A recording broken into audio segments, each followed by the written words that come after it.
नमस्कार मित्रों। पश्चिम बंगाल और तमिलनाडु के कल जो वोटिंग हुई है उसके बाद 5 राज्यों के चुनाव का मोटे तौर पर काम खत्म हो गया है। वैसे अभी पश्चिम बंगाल में 29 तारीख को सेकंड फेज की भी वोटिंग होनी है, लेकिन कल जो बम्पर वोटिंग हुई है पश्चिम बंगाल में 92% से ज्यादा, उसको लेकर काफी हंगामा हो रहा है और पॉलिटिकली सब लोग अपना अपना दावा कर रहे हैं कि ये कैसे हुआ है और क्या ममता बनर्जी जो 3 बार से पश्चिम बंगाल के मुख्यमंत्री हैं उनकी विदाई हो रही है। लेकिन अगर 10% पर यदि वोट परसेंटेज को देखा कोई इतना पॉइंट परसेंटेज बड़ा है तो क्या इतने ही परसेंट पे तमिलनाडु में भी स्टालिन साहब की सरकार जा सकती है? ऐसे बहुत सारे सवाल हैं और लगातार वोटिंग होती रही है। इस बढ़ी हुई वोटिंग का कारण क्या है? ज्यादातर ये कहा जा रहा है कि भय मुक्त वोटिंग हुई है और इलेक्शन कमीशन को इसके लिए क्रेडिट दिया जा रहा है। ये बात तो ठीक है कि इस बार के चुनाव में वहां पर कोई इलेक्टोरल वायलेंस नहीं हुई है, प्री पोल इलेक्टोरल वायलेंस भी नहीं हुई और चुनाव के दिन भी मोटे तौर पर कोई हिंसा नहीं, छोटी मोटी घटनाएं हुई हैं। हालांकि वहां पर बड़े पैमाने पर सुरक्षा का इंतजाम किया गया। ये सब बातें तो हो गई, लेकिन अब क्या ममता जी जाने वाली हैं, भारतीय जनता पार्टी आने वाली है, तमिलनाडु में क्या होगा और खास तौर से क्या बीजेपी इस बार जो पूरब का गढ़ है जिस पर उसकी नजर बहुत लंबे समय से थी वहां वो अपना कब्जा जमा लेगा।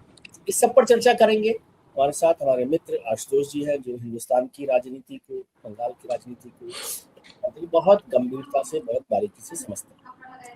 सत्य हिंदी पर आप उनको देखते ही रहते, सत्य हिंदी के कैमरे पत्रकारिता में उनके बहुत सारे जो शिष्य है वो नाम अपना बढ़ा रहे हैं आगे।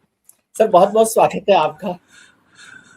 क्यों शिष्यों का नाम लेके क्यों आप मेरी मटिया पलित करना चाहते हैं? बहुत बहुत शुक्रिया आपका।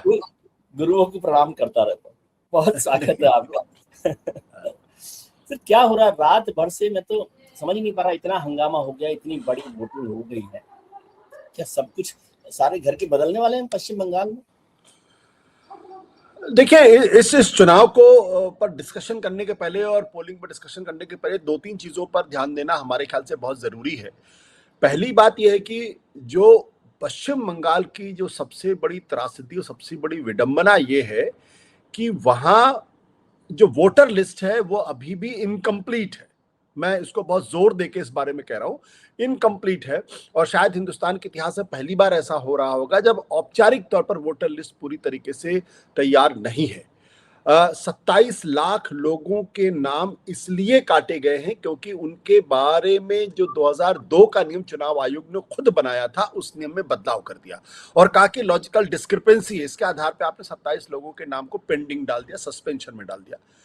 सुप्रीम कोर्ट के हिसाब से इन पर ट्राइब्यूनल को फैसला करना चाहिए था, लेकिन 27 लाख में सिर्फ 134 नामों को ही क्लियर किया गया। अब आप सोच लीजिए, 27 लाख में से सिर्फ 134 नाम ही क्लियर किए जा सके। तो ये जो 27 लाख नाम काटे गए हैं, ये इसका एक ऑप्टिक्स है। दूसरा, चुनाव के पोलिंग के कुछ दिन पहले 7 नए लाख फॉर्म 6 से करा दिए गए, जिस पर तृणमूल कांग्रेस को भारी आपत्ति है। उसके अलावा जितने बड़े पैमाने पर इस बार पश्चिम बंगाल में सीआरपीएफ के जवानों की तैनाती की गई है वो भी अपने आप में हैरान करने वाली है। तकरीबन 2 लाख सीआरपीएफ के जवान और 2450 कंपनियां वहां पे तैनात की गई हैं। उसके अलावा जो लोकल पुलिस है वो तो छोड़ ही दी, तो बिल्कुल अलग तरीके की बात है। लोकल पुलिस भी है और प्लस 2 लाख से ज्यादा सीआरपीएफ के जवान वहां पे तैनात हैं। इसके अलावा इलेक्शन कमीशन ने यह भी आदेश किया कि शाम 6 बजे से लेकर सुबह 6 बजे तक आदमी मोटरसाइकिल से नहीं जा सकता और दिन में अगर चलना है तो उसको अपनी पिलियन राइडर लेके नहीं चलना है, जिस पर हाई कोर्ट ने बहुत तगड़ी टिप्पणी की है और यहां तक कहा है कि दरअसल आप क्या चाहते हैं कि पूरे बंगाल को बंद कर देना चाहते हैं? आपकी मंशा क्या है?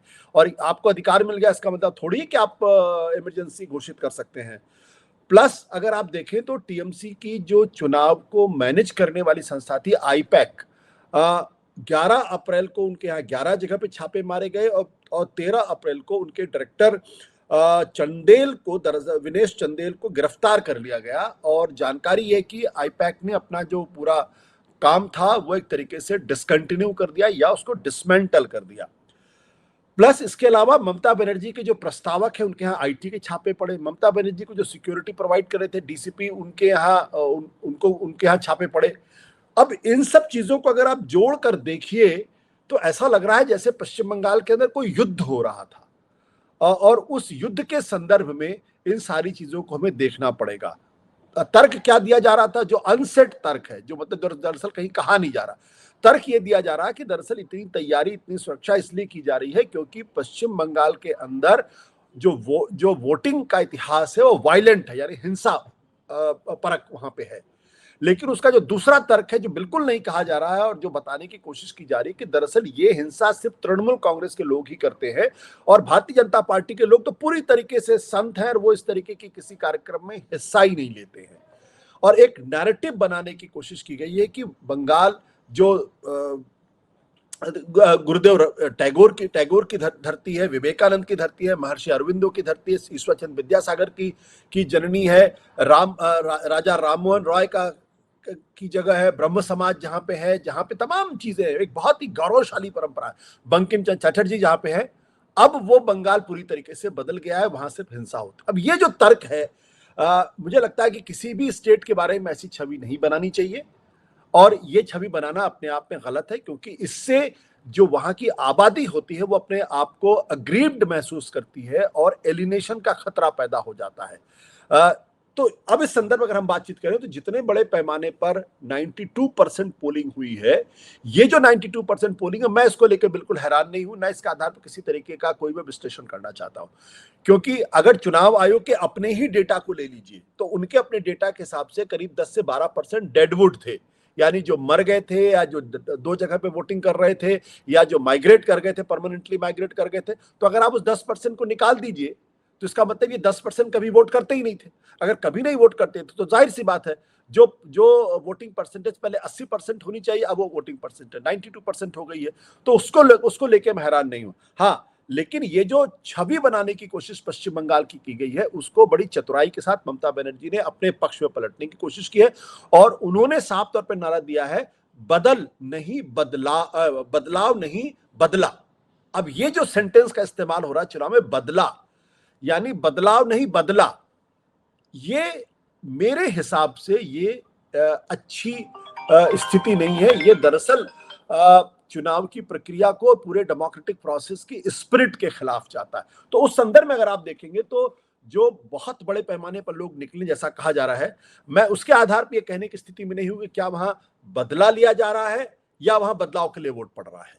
अभी मैं स्थिति में नहीं। ठीक, आपने जो वोट की बात की कि जो वोटर्स 27 लाख 28 लाख और इस स्टेज में करीबन 18 लाख थे जिनको लॉजिकल डिस्क्रिपेंसी की वजह से नहीं देने दिया। अब उसका आरोप आप चुनाव आयोग पे तो नहीं लगा सकते, जिसके लिए हम आमतौर पर उनको निशान बनाते हैं, क्योंकि सुप्रीम कोर्ट के सुपरविजन में ये काम हो रहा था।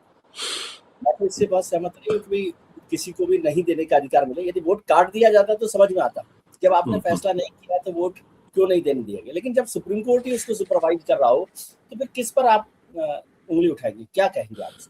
देखिए, भारत की डेमोक्रेटिक प्रोसेस में अगर आने वाले समय में कोई बहुत बड़ी दिक्कत पैदा होती है, परेशानी पैदा होगी, तो उसमें सुप्रीम कोर्ट जो है वो उससे मुक्त नहीं हो पाएगा।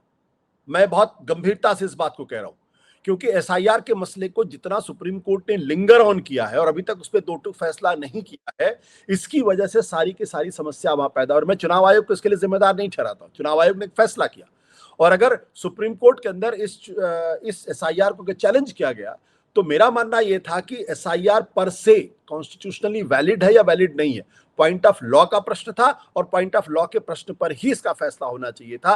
अभी तक सुप्रीम कोर्ट ने इस बारे में कोई फैसला नहीं किया है। आप सोचिए कि पश्चिम बंगाल के अंदर स्थिति यह हो गई है कि जुडिशियल ऑफिसर्स को वहां अपॉइंट किया गया है। जो काम इलेक्शन कमीशन का काम है वो जुडिशियल ऑफिसर्स कर रहे हैं, हाई कोर्ट के जजेस कर रहे हैं, रिटायर्ड जजेस कर रहे हैं, डिस्ट्रिक्ट के रिटायर्ड जजेस कर रहे हैं। उनका काम ही नहीं है, उनका डोमेन ही नहीं है। आप उनसे ये काम क्यों कराते हैं? और इस संदर्भ में पूर्व मुख्य चुनाव आयुक्त से जब मेरी बातचीत हो रही तो उन्होंने साफ तौर पे कहा है कि ये पीपल्स रिप्रेजेंटेशन एक्ट का वायलेशन है एक तरीके से, क्योंकि ये और जिन जुडिशियल ऑफिसर से काम कराया जा रहा है उनकी इसमें कोई एक्सपर्टीज नहीं है और इसमें उनकी कोई जानकारी नहीं है, इसलिए उनसे ये काम लेना पूरी तरीके से गलत है। तो और ये सब सुप्रीम कोर्ट की निगरानी में हुआ है। दूसरी बात महत्वपूर्ण यह है कि जब सुप्रीम कोर्ट ने खुद यह टिप्पणी की कि 2002 में आपने नियम बनाया था, जब बिहार में आप एसआईआर कर रहे थे, कि जिनके नाम 2002 के स्पेशल रिवीजन में होगा उनको किसी तरीके के कोई डॉक्यूमेंट देने की जरूरत नहीं पड़ेगी और उनको ऑटोमेटिकली वोटर मान लिया जाएगा। अब आप अपने ही स्तर पर अपने उस फैसले में इनोवेशन कर रहे हैं, उसमें बदल रहे हैं और उसके आधार पर एक बड़ी पिक्यूलियर स्थिति पैदा हो रही है। यह सुप्रीम कोर्ट का अपना ऑब्जर्वेशन है। अगर सुप्रीम कोर्ट को यह लग रहा था कि इलेक्शन कमीशन खुद बंगाल के लिए एक नए नियम पैदा कर रहा है तो सुप्रीम कोर्ट पर रोक लगा सकता था। और दूसरी बात क्या है कि सुप्रीम कोर्ट की निगरानी में यह काम हुआ है कि हमारा ज्यूरिस्प्रूडेंस या हमारा जो संविधान है वो ये साफ तौर पर कहता है, चाहे वो क्रिमिनल केस हो चाहे दूसरा, कि एक निर्दोष को बचाने के लिए अगर 10 दोषी भी अगर बच जाते हैं तो वो ठीक है। अगर एक वोटर को बचाने के लिए अगर 10 गलत वोटर भी चले जाते हैं तो वो ठीक है। ये सिद्धांत है। आपने 27 लाख वोटरों के वोटिंग राइट्स को सीज कर लिया। 27 लाख। या तो सुप्रीम कोर्ट ये बात कहे या इलेक्शन कमीशन ये कहे कि जो 27 लाख लोग हैं ये इस देश के नागरिक नहीं है। क्या वो ये कहने की स्थिति में है? हो सकता है इसमें से कुछ हजार लोग हैं या चंद सैकड़े में कुछ लोग हो जो इस देश के नागरिक ना हो, जिन्होंने गलत तरीके से डॉक्यूमेंट किया। लेकिन जो बाकी के ओवरवेलमिंगली जो 99% लोग हैं, आपने उनके वोटिंग राइट्स को क्यों सीज किया? क्यों उनको सस्पेंड किया? क्या यह भारत की लोकतांत्रिक परंपरा के पक्ष में है या खिलाफ है? और ये सब सुप्रीम कोर्ट की निगरानी में हुआ है, ये सब इलेक्शन कमीशन की निगरानी में हुआ है और दोष पश्चिम बंगाल की सरकार को दिया जा रहा है आप क्योंकि वहां पे वायलेंस होता है। तो मैं जो कहना चाहता हूं कि पहली बार भारत के अंदर लोकतांत्रिक प्रक्रिया का खुलेआम, मैं फिर शब्द को इस्तेमाल, खुलेआम उल्लंघन किया गया है और भारत की जो सबसे बड़ी संस्थाएं हैं, संवैधानिक संस्थाएं हैं, वो इसको देखती रही हैं। सुप्रीम कोर्ट अगर ये टिप्पणी करता है कि हम आपके वोटिंग राइट्स को फ्रीज नहीं कर रहे हैं, अगर एक बार आप वोट नहीं दे पाएंगे तो क्या आसमान टूट पड़ेगा? ये कोई तर्क हो सकता है? मतलब मैंने तो कभी कम से कम सुप्रीम कोर्ट से उम्मीद नहीं की थी। Supreme court is the guardian of the constitution. Supreme court के हक में है नागरिकों के संवैधानिक अधिकारों की सुरक्षा करना। और सुप्रीम कोर्ट इसको वो द वोटिंग राइट जो डिफाइन करता है डेमोक्रेसी को, वोटिंग राइट डिफाइन करता है, क्योंकि उससे जो सॉवरेंटी ऑफ द पीपल है, वी द पीपल की जो सॉवरेंटी है, जो संप्रभुता है, जो विल ऑफ द पीपल है, जो रिफ्लेक्ट करता है, उसको आप इतना कैजुअली ले रहे हैं। आप कह रहे हैं अगर एक बार आप वोट नहीं दे पाएंगे तो क्या होगा? ये बहुत ही प्रॉब्लमेटिक इशू है। और मुझे लगता है कि एज एन इंस्टीट्यूशन, मैं किसी व्यक्ति विशेष पे कोई टिप्पणी नहीं कर रहा हूं, ये भारत की जुडिशरी पर एक गंभीर टिप्पणी है। आने वाले समय में जुडिशरी को अपने इस टिप्पणी पर पश्चाताप करना पड़ेगा। जैसे इमरजेंसी के बाद कुछ जजेस ने टिप्पणियां की थी बाद में, लेकिन तब तक काफी देर हो चुकी थी। तो उस संदर्भ में मेरा कहना है कि आप 27 लाख लोगों को डिसएनफ्रेंचाइज कर दीजिए और उसके बाद कहिए कि हमारा जो चुनावी प्रक्रिया बहुत अच्छी है और दुनिया को हमसे प्रेरणा लेनी चाहिए, और देखिए हमने साफ सुथरे चुनाव करा दिए। लेकिन चलिए, ये सारे टेक्निकल बात हुई जिस पर चर्चा होनी चाहिए, जिसकी चर्चा नहीं हो। लेकिन अब मैं समझना चाहता हूं कि जो भी हुआ है उसको आप एसआईआर के माध्यम मानते हैं कि 10% वोट पड़ गए, मतलब आप इसको सामान्य चुनाव की तरह से देख रहे हैं? बहुत सारे लोग कह रहे हैं कि भाई ये तो ममता बनर्जी के खिलाफ का एक वोट है, एंटी इनकम्बेंसी का वोट है। 15 साल की सरकार थी, एंटी इनकम्बेंसी है और बदलाव के लिए ये वोट डाला गया। आप ऐसा नहीं मानते? आप कह रहे हैं ये सामान्य चुनाव है, 82 से 93%, 92% का वोट डालना? नहीं, मैंने ये नहीं कहा। मैंने कहा कि ये इस कंटेक्स्ट में, इस संदर्भ में ये चुनाव हो रहे थे। जब तक हम उस बात को ना समझे कि किस संदर्भ में ये चुनाव हो रहे थे, तब तक शायद हमारी बात अधूरी रह जाएगी। अब देखिए, एक चालाक नेता होने के नाते ममता बनर्जी ने क्या किया? ममता बनर्जी ने जो 15 साल की एंटी इनकम्बेंसी थी उसको न्यूट्रलाइज करने के लिए उसको एसआईआर बनाम बंगाल कर दिया कि ये सब कुछ केंद्र सरकार के इशारे पर हो रहा है और ये दरअसल बंगाल को बदनाम करने की साजिश है या कोशिश है। और ऑप्टिक्स के खेल में उन्होंने इतना बढ़िया खेल खेला कि वो खुद चली गई सुप्रीम कोर्ट के सामने और वहां उन्होंने अपने केस को प्रेजेंट किया। यानी वो पश्चिम बंगाल के लोगों को बता रही थी कि वो दरअसल उनकी असली संरक्षक हैं, दैट मैं हूं जो आपके हक के लिए लड़ाई लड़ रही हूं और मैं आपके हक की लड़ाई लड़ने के लिए मैं सुप्रीम कोर्ट में वकालत तक करने के लिए तैयार हूं। ये ऑप्टिक्स ममता बनर्जी ने सक्सेसफुली क्रिएट किया। और फिर उन्होंने ये कहा कि दरअसल इस देश के अंदर अब बंगला बोलना भी अपराध होता जा रहा, क्योंकि अगर आप बंगला बोलेंगे तो आपको देश के बाहर देशद्रोही घोषित कर दिया जाएगा, आपको बांग्लादेशी बता दिया जाएगा, आपकी जो देश के प्रति निष्ठा है, जो देश के प्रति जो आपकी आस्था है, उस पर क्वेश्चन मार्क लगा दिया गया। तो ये जो एक्सेप्शनल सिचुएशन क्रिएट हुई है वो इलेक्शन कमीशन की वजह से क्रिएट हुई है कि चुनाव एसआईआर वर्सेस एंटी इनकम्बेंसी हो गया है। अगर ये स्थितियां नहीं पैदा होती तो लोगों को जो है वो ममता बनर्जी के 15 साल के कामकाज के ऊपर एक ऑब्जेक्टिव एनालिसिस करके उस पर एक राय बना के वोट देने का मौका होता।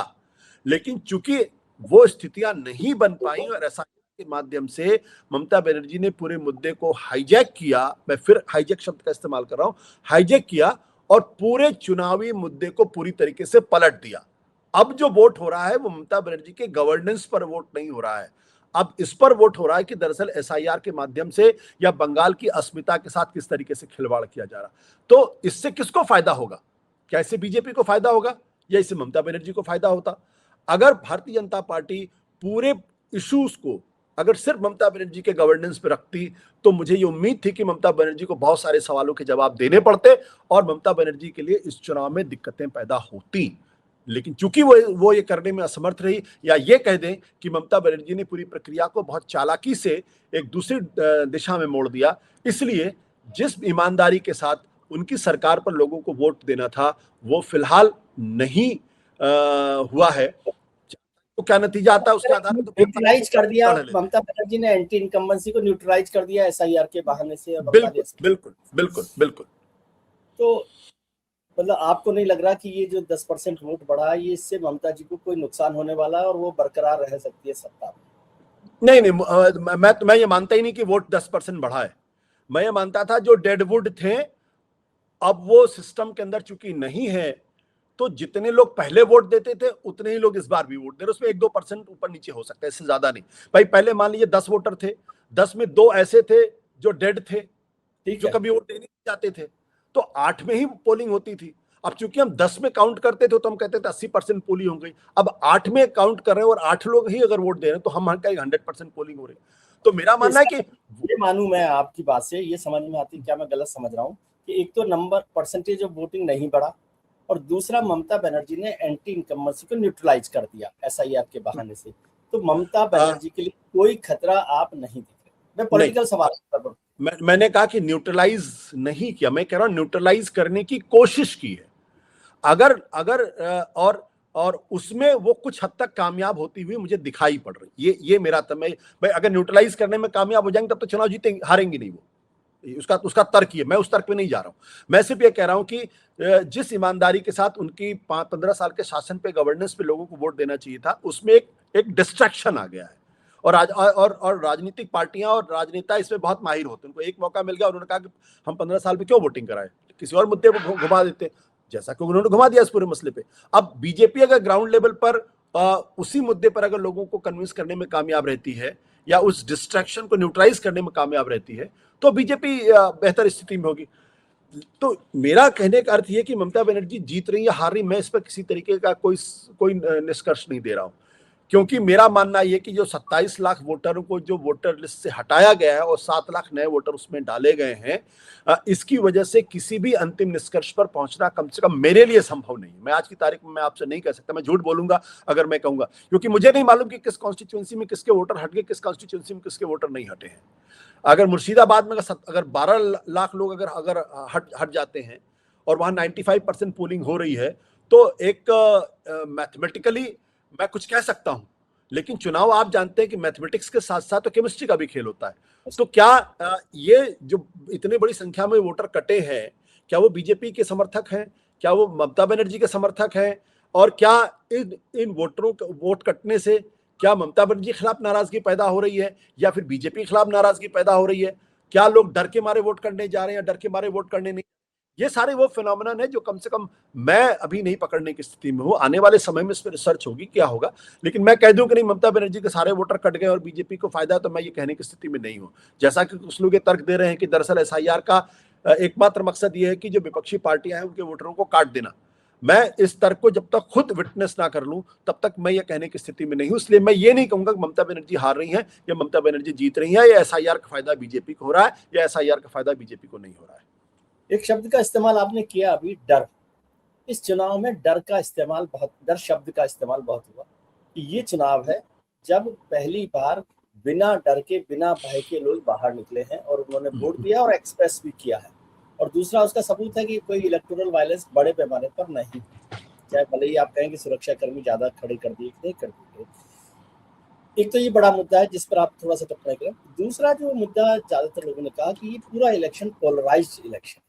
क्या आपको लगता है कि ये फर्स्ट फेज का इलेक्शन, अभी तो फर्स्ट फेज का खत्म हुआ, पोलराइज्ड इलेक्शन के तौर पर आप देखते हैं? देखिए विजय जी, तीन चीजें हैं जिसको एक्सप्लेन करने की जरूरत है। पहली बात जो कह रहे हैं कि भय का वातावरण नहीं था, मैं इसको नहीं मानता। मेरा मानना है कि लोग खौफजदा थे। खौफजदा सिक्योरिटी फोर्सेस की वजह से नहीं थे, खौफजदा इसलिए थे क्योंकि हिंदुस्तान के अंदर आधी से ज्यादा आबादी बहुत गरीब लोग हैं, बहुत ज्यादा गरीबी है, और गरीब लोगों के पास सिर्फ एक ही हथियार होता है, वोटिंग राइट्स। अगर उनके मन में यह डर पैदा हो जाए कि उनके वोटिंग राइट्स को एसआईआर के माध्यम से उनसे छीना जा रहा है, और तो वो बहुत स्केयर्ड फील कर रहे थे। क्योंकि मैं अपने अनुभव से कह सकता हूं कि हमारे साथ जो काम करने वाले लोग हैं उनमें से कई लोग जो बेचारे 10,000 रुपए या 20,000 रुपए या 25,000 रुपए कमाते हैं, वो भाग भाग के कई बार अपने गांव गए और बार बार कहते थे भैया हमारे पास ये डॉक्यूमेंट मांग रहे हैं, भैया हमारे पास ये डॉक्यूमेंट, हम कहाँ से डॉक्यूमेंट लेके आए। तो उनके मन में ये डर पैदा हो गया, और खासतौर बंगाल के अंदर ये डर पैदा हो गया कि अगर उनके पास डॉक्यूमेंट नहीं होंगे, अगर उनके पास वोटिंग राइट्स नहीं होगा, तो उनको घुसपैठिया बता के, बांग्लादेशी बता के उनको डिपोर्ट कर दिया जाएगा, उनको भारत का नागरिक नहीं माना जाएगा। तो इसलिए वो बेचारे बहुत परेशान थे, अपनी दिहाड़ी छोड़ के, अपना वो सब कुछ छोड़ के अपने कागज इकट्ठा कर रहे थे अपने, और वोटर लिस्ट में अपने नाम डलवाने के लिए इधर से उधर दौड़ रहे थे। और वो वोट इसलिए देने जा रहे थे क्योंकि उनको लगता था अगर वोट नहीं दिया तो फिर वो भारत के नागरिक नहीं रह पाएंगे। ये डर बहुत प्रोमिनेंट था, और इस डर को हमें समझना चाहिए। दूसरी बात जो आपने पोलराइजेशन की बात की, भारतीय जनता पार्टी हमेशा पोलराइजेशन की पॉलिटिक्स करती है। भारतीय जनता पार्टी के पहले वो चुनाव होते थे, लेकिन जिस तरीके से जाति के नाम, जिस तरीके से धर्म के नाम पे भारतीय जनता पार्टी राजनीति करती है, वो पश्चिम बंगाल में भी उसने उस एक्सपेरिमेंट को करने की कोशिश की है, और जिसका फायदा उनको 2019 के लोकसभा के चुनाव में हुआ है। जब भारतीय जनता पार्टी को तकरीबन अगर मैं ऑफ हैंड अगर याद करता हूं, तो 2019 में 40% के आसपास उनको वोट मिला था, जबकि 2016 में उनको सिर्फ 10% वोट मिला था। यानी 3 साल के अंदर 30% का वोट का फायदा हुआ। और 2019 में जो उनको परसेंटेज ऑफ वोट मिला था, फिर वो कभी अपने उस परसेंटेज ऑफ वोट को रिपीट नहीं कर पाई है। और जो सीएसडीएस का डेटा 2021 के चुनाव का है, वो साफ तौर पर यह कहता है कि हिंदू वोटरों में भारतीय जनता पार्टी को तृणमूल कांग्रेस पर क्लियर एज है। सिर्फ और सिर्फ कोई ऐसी कैटेगरी नहीं है जिसमें, चाहे वो अपर कास्ट हो, चाहे वो ओबीसी हो, राजवंशी हो, नामशूद्र हो, दलित हो, आदिवासी हो, किसी में भी भारतीय जनता पार्टी जो है वो तृणमूल से कम नहीं है, बल्कि भारतीय जनता पार्टी तृणमूल से ज्यादा है। जिस एक कैटेगरी में तृणमूल कांग्रेस सबसे बेहतर है वो है मुसलमान वोटर, और जो 27-28% वहां की आबादी है, जिसमें 2021 में तृणमूल कांग्रेस को 75% मुसलमानों का वोट मिला था और सिर्फ 7% बीजेपी को मिला था। यानी हिंदू वोटरों में जो तृणमूल कांग्रेस पीछे रह जाती है, मुस्लिम वोटर उसको कॉम्पनसेट कर देता है और उसके आधार पर तृणमूल कांग्रेस चुनाव जीत जाती है। इस संदर्भ में अगर आप देखेंगे तो हुमायूं कबीर का जो पूरा मामला जो सामने आया, वो दरअसल जिसमें उन्होंने ऑन रिकॉर्ड ये माना, जिसमें स्टिंग ऑपरेशन में कहा कि भारतीय जनता पार्टी ने उनको 1,000 करोड़ रुपए दिए और 200 करोड़ का ट्रांजैक्शन हो गया, कुछ बड़े नेताओं के नाम उसमें लिए गए थे। तो चूंकि वो स्टिंग ऑपरेशन आ गया, इसलिए वो धरा का धरा रह गया। अब ये जो मुसलमान वोट तृणमूल कांग्रेस को मिलते हैं, तो क्या आप उसे पोलराइजेशन नहीं मानते? नहीं, मैं बिल्कुल पोलराइजेशन मानता हूं, बिल्कुल मैं पोलराइजेशन मानता हूं, लेकिन जो हिंदू वोटर बीजेपी को वोट करते हो भी तो पोलराइजेशन है ना। पोलराइजेशन कभी हवा में नहीं होता, शून्य में नहीं होता। पोलराइजेशन का मतलब यह है कि किसी एक कम्युनिटी के खिलाफ आप दूसरी कम्युनिटी को उनको पोलराइज कर रहे हैं। हवा में जब तक आप एक एनिमी सिंड्रोम नहीं क्रिएट करेंगे, भी कहा जा सकता है ना सर कि 75% वोट पिछली बार मुसलमानों को ममता बनर्जी को मिला। उसके रिएक्शन में बीजेपी ने रिवर्स पोलराइजेशन करने की कोशिश की, और उसका फायदा हो सकता है इस चुनाव में उसको मिल रहा हो, हिंदुओं को एक एकजुट करने में? नहीं नहीं, ये तर्क ठीक नहीं है। भारतीय जनता पार्टी शुरू से मुसलमानों के खिलाफ हिंदुओं को पोलराइज करने की कोशिश रही है। भारतीय जनता पार्टी की और आरएसएस की पूरी विचारधारा और उनकी पूरी राजनीति एंटी मुसलमान पर ही टिकी हुई है। और अगर वो उस प्लैंक को छोड़ देंगे तो भारतीय जनता पार्टी को पहचान नहीं रहेगी जो पहचान होनी चाहिए। तो ये कहना कि मुसलमान इसलिए पोलराइज्ड है क्योंकि चूंकि मुसलमानों ने 75% बीजेपी को, ममता बनर्जी को वोट दिया, इसलिए हिंदू पोलराइज नहीं, ये गलत बात है। आपने हिंदुओं को पोलराइज करने की कोशिश की मुसलमानों के खिलाफ, जिसका नतीजा ये है कि अगर हम ध्यान से देखें तो 2016 के चुनाव में तृणमूल कांग्रेस को सिर्फ 51% मुसलमानों का वोट मिला 2016 के चुनाव में। तब बीजेपी कोई बहुत बड़ी फोर्स वहां पे नहीं थी। मुसलमानों का वोट लेफ्ट और क्या कहते हैं, उस समय तो लेफ्ट और कांग्रेस पार्टी भी वहां पर थी ना, लेफ्ट और कांग्रेस पार्टी पीछे बढ़ता था। तब मुसलमान 70% क्यों नहीं तृणमूल कांग्रेस को वोट दे रहा था? नहीं दे रहा था। लेकिन जब बीजेपी ने वहां पे पोलराइजेशन की पॉलिटिक्स शुरू की, मुसलमानों को टारगेट करना शुरू कर दिया, हिंदुओं के मन में खौफ डर पैदा करना शुरू किया, तब 2019 के चुनाव में मुसलमान 70% बीजेपी के साथ आ गए। और जब 2019 में मुसलमानों ने यह देखा कि भारतीय जनता पार्टी तो बहुत मजबूत ताकत के साथ उभर गई वहां बंगाल के अंदर, और उसको 18 सीटें लोकसभा की मिली, 40% वोट मिला है, और ममता बनर्जी और उनके वोटर में सिर्फ 3% का गैप है, तब उसने 70% से बढ़ा के 75% हो गया। तो ये तर्क की चूंकि मुसलमानों ने वोट दिया इसलिए हिंदू पोलराइज नहीं। आप मुसलमानों का को सामने रख के हिंदुओं को पोलराइज करने की कोशिश की है। आपने कभी सुना था पश्चिम बंगाल के अंदर कि वहां पे रामनवमी के मौके पर बड़ी बड़ी रैलियां निकल रही है, उसमें तलवार लेके लोग निकल रहे हैं, मोटरसाइकिल यात्राएं हो रही? कभी हमने तो नहीं सुना था भाई। और तो इसलिए लोग मानेंगे नहीं ना कि हिंदुओं का वोट तो 40% बीजेपी को मिल रहा है और मुसलमानों का वोट 75% मिल रहा है, तो ये कैसा पोलराइजेशन है? नहीं, पोलराइजेशन इसलिए क्योंकि माइनॉरिटी सिंड्रोम है। जहां पे माइनॉरिटी होती है, माइनॉरिटी एकजुट वोट करती है। हम इसको सिर्फ मुसलमानों से जोड़ के क्यों देखने की बात करते हैं? माइनॉरिटी, आप जम्मू कश्मीर के अंदर जाएंगे तो वहां हिंदू माइनॉरिटी में है, तो वो एकजुट वोट करते हैं। क्यों जम्मू इलाके में क्यों भारतीय जनता पार्टी को इतना जबरदस्त सपोर्ट मिलता है हिंदुओं का? तो ये एक साइकोलॉजी है, जहां कहीं भी जिस भी कम्युनिटी के लोग माइनॉरिटी में होते हैं वो एकजुट करके वोट करते हैं, क्योंकि उनको लगता है इससे उनकी सुरक्षा, सेंस ऑफ सिक्योरिटी उसमें उनको होगी। उस संदर्भ में इसमें मुसलमानों को दोष देना मुझे लगता है ठीक बात नहीं। अगर यही मुसलमान अगर मान लीजिए उसी तरीके से होता तो फिर 2016 में उसको क्यों वो तृणमूल कांग्रेस को क्यों 51% वोट देती? नहीं देती फिर वो। एक और जो मुद्दा रहा, भारतीय जनता पार्टी के जनरल सेक्रेटरी ऑर्गेनाइजेशन BL संतोष साहब ने उसको बहुत क्लैरिटी के साथ कहा था कि ये सिविलाइजेशनल वॉर है और ममता जी इसको बंगाली अस्मिता के साथ, बंगाली कल्चर के साथ जोड़ती रही। तो ये वॉर में आप कहाँ देख रहे हैं, कौन ज्यादा मजबूत दिखाई दे रहा है?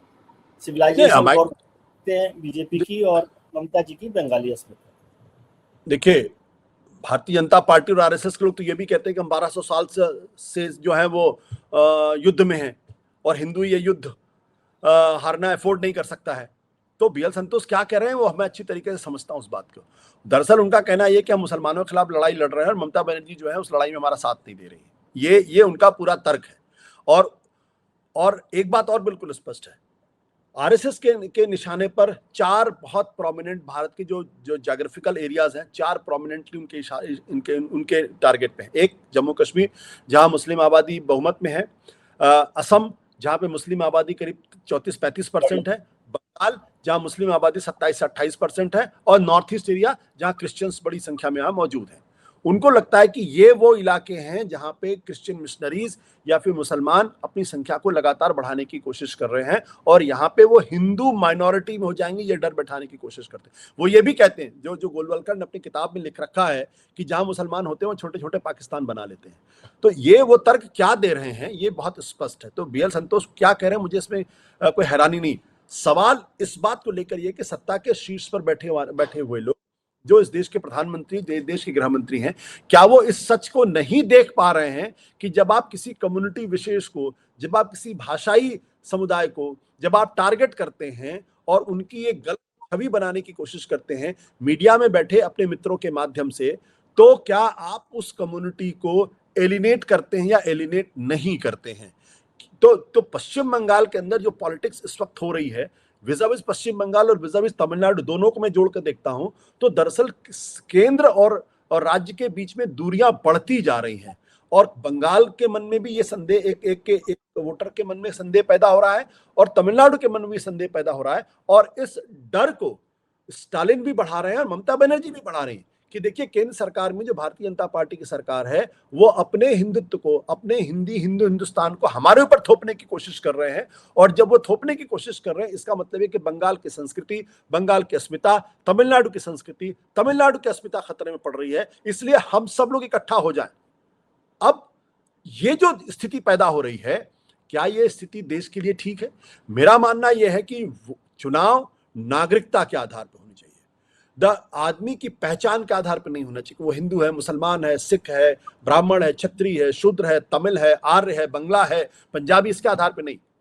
जब हमने भारत का संविधान स्वीकार किया तो हमने कहा कि हमारी पहचान भारतीय के नाते से होनी चाहिए, हमारा वोट भारतीय के नाते से पड़ना चाहिए, हमारा वोट भारतीय नागरिक के नाम पे होना चाहिए। अगर हम ब्राह्मण, क्षत्रिय, शूद्र, वैश्य, नॉर्थ, साउथ, उत्तर, दक्षिण के आधार पर अगर वोट देंगे तो फिर ये जो भारत नाम की जो पहचान है वो कहां जाएगी? वो चुनाव में कोई भारतीयता की बात ही नहीं करता। ममता बनर्जी बंगाली की बात करती हैं, स्टालिन तमिल की बात करते हैं, और बीजेपी हिंदू की बात करती है, MIM मुसलमान की बात करती है। हम क्या अपने संविधान को मान रहे हैं? अगर हम मानते होते तो भारतीयता के नाम पे वोट मांगते और जो कार्य सरकारें करती है उनके आधार पे वोट मांगते। इसको कंसाइज करें आपके शब्दों को, तो क्या घुसपैठिया, जिसका एक बड़ा नाम यदि हम उसको देखें किसी भी टर्म में ले लें, वो इस चुनाव की कोर थीम है पश्चिम बंगाल में? घुसपैठिया देखिए इनडायरेक्टली है, डायरेक्टली नहीं है। इनडायरेक्टली क्योंकि SIR का जो पूरा मुद्दा है जब शुरू हुआ था तो भारतीय जनता पार्टी ने जिस तरीके से कैंपेन किया था कि दरअसल ये बड़ी संख्या में घुसपैठिए बांग्लादेशी घुस आए हैं और उनकी पहचान करनी जरूरी है। हमारी वोटर लिस्ट में विदेशी नागरिक नहीं होना चाहिए। ये उसकी थीम थी। SIR की जो थीम थी वो ये नहीं थी कि हमको असली नकली वोटर को पहचान करना। SIR की थीम ये थी कि जो विदेशी नागरिक हैं, घुसपैठिए हैं, इन्फिल्ट्रेटर्स हैं, उनकी पहचान करके उनको वोटर लिस्ट से बाहर करना। ये फंडामेंटल था SIR को लेके। लेकिन बिहार का चुनाव हो गया, एक भी घुसपैठिया तो दिखाई नहीं पड़ा। आप तो कह रहे थे करोड़ों घुसपैठिए घुस आए हैं, लाखों घुसपैठिए घुस आए हैं। कहां है भाई? क्या बंगाल के अंदर घुसपैठियों की कोई पहचान हुई? बांग्लादेशियों की कोई पहचान हुई? क्या उसकी कोई लिस्ट बनी? क्या चुनाव आयोग ये कहने की स्थिति में है कि हमने 10 लाख लोगों के नाम चिन्हित किए हैं जिनकी नागरिकता संदिग्ध है कि वो भारतीय है या भारतीय नहीं है, और हमने वो लिस्ट गृह मंत्रालय को सौंप दी है ताकि गृह मंत्रालय उनकी नागरिकता को चेक करके उनको देश से डिपोर्ट करे? अमित शाह जी क्या कह रहे हैं? हमारी सरकार आएगी तो हम इनको 5 साल के अंदर डिपोर्ट कर देंगे। अरे 12 साल से आपकी सरकार है, असम के अंदर NRC हो चुकी है, लोगों की पहचान 16.5 लाख लोगों की पहचान हो चुकी है, एक आदमी तो भेजने की आपकी हिम्मत नहीं हुई है। अब आप खामखा मुद्दे को खड़ा करने की कोशिश कर रहे हैं। क्यों? क्योंकि आप पोलराइज करना चाहते हैं। सीधी सी बात है। आप इस देश के मुसलमानों को कभी घुसपैठिया इनडायरेक्टली कहते हैं, कभी मियाजी इनडायरेक्टली कहते हैं, कभी बांग्लादेशी कहने की कोशिश करते हैं, कभी SIR के नाम से डराने की कोशिश करते हैं, और फिर आप कहते हैं कि हम देश को एकजुट करने की बात करते हैं। आप देश को एकजुट करने की कोशिश तो कभी नहीं करते। आप जब हरियाणा में जाते हैं तो जाटों के खिलाफ पोलराइज करने की कोशिश करते हैं, आप उत्तर प्रदेश में आते हैं तो यादवों के खिलाफ पोलराइज करने की कोशिश करते हैं, झारखंड में जाते हैं तो आदिवासियों के खिलाफ पोलराइज करने की कोशिश करते हैं। तो देश को जोड़ने की बात कहां हो रही?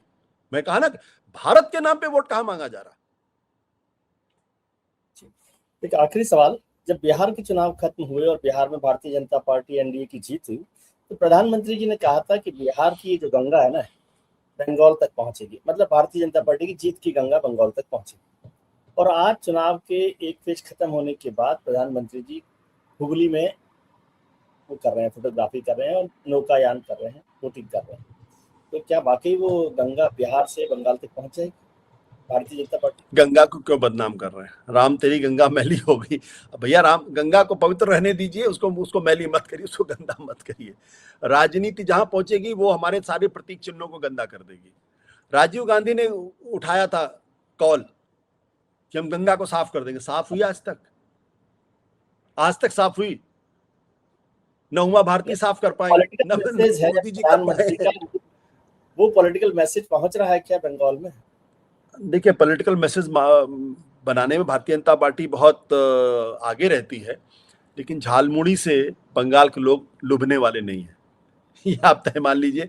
और जो लोग बिहार के अंदर पिछली बार कह रहे थे कि सावन के महीने में जो है वो मीट खाया जा रहा है, यही मछली खाई जा रही है, यही तो तर्क दिया जा रहा था ना कि ये जो तेजस्वी यादव है, देखिए ये बिल्कुल सनातनी नहीं है, हिंदू नहीं है, हिंदी विरोधी है, और ये सावन के महीने में मछली खा रहे हैं। तो भारत का जो वोटर है ना, उसने अनुराग ठाकुर गोली मारो डैश डैश को जो है वो मंगलवार को मछली खाने के लिए मजबूर कर दिया। अब अनुराग ठाकुर को यह तय करना है कि वो सनातनी हिंदू है, सनातनी हिंदू नहीं है। अगर सनातनी हिंदू होते तो मंगलवार को मछली नहीं खाते।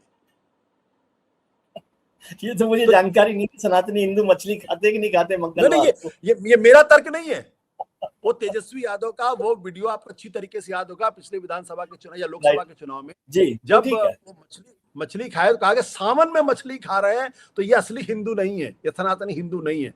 तो जो असली हिंदू होने की दावा कर रहे थे, जो गोली मारो डैश डैश कर रहे थे, वो मंगलवार को बैठ के मछली खा रहे थे और उसका बाकायदा वीडियो बनवा रहे थे और पश्चिम बंगाल के लोगों को बता रहे थे कि हमारी सरकार आएगी तो मछली खाने में कोई पाबंदी नहीं होगी।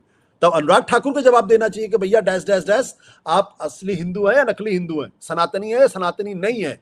मैं यही कहता हूं, ये जो ढोंग पालते बीजेपी के लोग ना, बहुत चालाकी से पालते हैं कि उत्तर प्रदेश के अंदर तो बीफ जो है वो अगर कोई खाएगा तो उसको गोली मार दी जाएगी, उसको जिंदा रहने का अधिकार नहीं। भले ही उत्तर प्रदेश जो है वो बीफ एक्सपोर्ट में सबसे आगे हो, गोवा के अंदर कहेंगे नहीं बीफ खाएंगे, वहां कर्नाटक के अंदर, केरल के अंदर बीफ खाएंगे, नॉर्थ ईस्ट बीफ खाएंगे, लेकिन उत्तर प्रदेश में नहीं खाएंगे। इसका मतलब है कि उनको कोई पाबंदी नहीं है ना, सब जगह जो मर्जी हो जो खाएं, यही तो। नहीं, इसका मतलब ये कि ये सब नकली सनातनी हिंदू है, नकली है ये सब, असली नहीं है। असली होते तो चाहे जान चली जाती, वो सनातन के सिद्धांत को नहीं छोड़ते। अगर असली हिंदू होते, असली सनातनी हिंदू होते, तो सनातन की एक एक परंपरा को अपनी जान से ज्यादा प्यारा मानते और उस पर उसके लिए जान कुर्बान कर देते। ये सिर्फ चुनाव के लिए ये सब करते हैं, इसके अलावा कुछ नहीं है। चलिए सर, देखते हैं कि अब नकली सनातनी हिंदू और असली सनातनी हिंदू के चुनाव का क्या होगा। अभी तो सेकंड फेज बाकी है पश्चिम बंगाल की। देखिए विजय जी, असली सनातनी हिंदू आप है और असली सनातनी हिंदू मैं हूं, है ना। अब ये तो हम ही अपने आप सर्टिफिकेट ले रहे हैं। नहीं, हम कह सकते हैं नैनम छिंदंती शस्त्राणी नैनम दहती पावक न चैनम क्लेदयन्ति न शोषयति मारुत। जरा बोलिए भारतीय जनता पार्टी का कोई नेता ये बता दे कहां का। यही कह रहा था, अब ये चैलेंज मत दे देना भारतीय जनता पार्टी को। अब मैं इससे सहमत, क्योंकि हिंदू होने के लिए जरूरी नहीं है कि आप की तरह से विद्वान भी हो। हिंदू तो हिंदू है। नहीं, हिंदू तो असली हिंदू विद्वान ही होता है। चलिए सर, बहुत बहुत निर्लिप्त होता है। देखिए वो स्थित प्रज्ञ होता है, वो निर्लिप्त होता है, वो निष्काम भाव से काम करता है। अगर अगर आप जो काम कर रहे हैं उसमें अगर आप लिप्त हैं तो फिर आप गीता के सिद्धांत को नहीं समझते ना फिर तो, क्योंकि वो तो जो निर्लिप्त भाव से जो काम, भाई कृष्ण ने क्या कहा है, हमारे यहाँ जो परंपरा में क्या कहा, यही कहा गया ना कि सबसे बड़ा जो कठिन होता है वो गृहस्थ योग होता है, क्योंकि आपको लिप्त होते हुए भी निर्लिप्त होना है। संन्यास तो कोई भी धारण कर सकता है। कि जब आप चारों तरफ राग द्वेष से घिरे हुए हैं, राग द्वेष से घिरे हुए, रिश्तों में घिरे हुए, पत्नी से घिरे हुए, पुरुष रिश्तेदारों में घिरे हुए, तब अगर आप निर्लिप्त हैं तो असली योगी आप हैं। ये ठीक बात कह रहे हैं। नहीं, जैसे आपके मित्र जो है वो कविता करते करते राम कथा करने लग गए, मुझे लगता है आपको भी भागवत कथा। मुझे बख्श दीजिए, मैं अपने मित्र पे कोई टिप्पणी नहीं कर सकता हूँ। नहीं, वो भी हमारे भी मित्र। मैं तो कह रहा हूँ कि मैं आपके लिए कह रहा हूँ कि आप भी भागवत कथा शुरू कीजिए अब कुछ। देखिए मुझे तो ये बात समझ में नहीं आती। मैं तो ईश्वर को याद करने के लिए, ईश्वर की कथा कहने के लिए मैं उसमें कोई लाभ हानि नहीं देखता, आर्थिक लाभ हानि नहीं देखता। फिर तो व्यापार ही है वो। ठीक है, अब इस पर टिप्पणी अभी नहीं करते, फिर किसी दिन बात करते। चलिए, बहुत बहुत शुक्रिया। हम उम्मीद करते हैं कि आपके लिए आने वाला दिन आज से बेहतर हो। आप अपने मित्रों, परिजनों, रिश्तेदारों के साथ खुश रहिए, मस्त रहिए, व्यस्त रहिए, स्वस्थ रहिए, आशुतोष जी की तरह से निर्लिप्त रहिए और विजय जी को जो है त्रस्त और लिप्त करिए।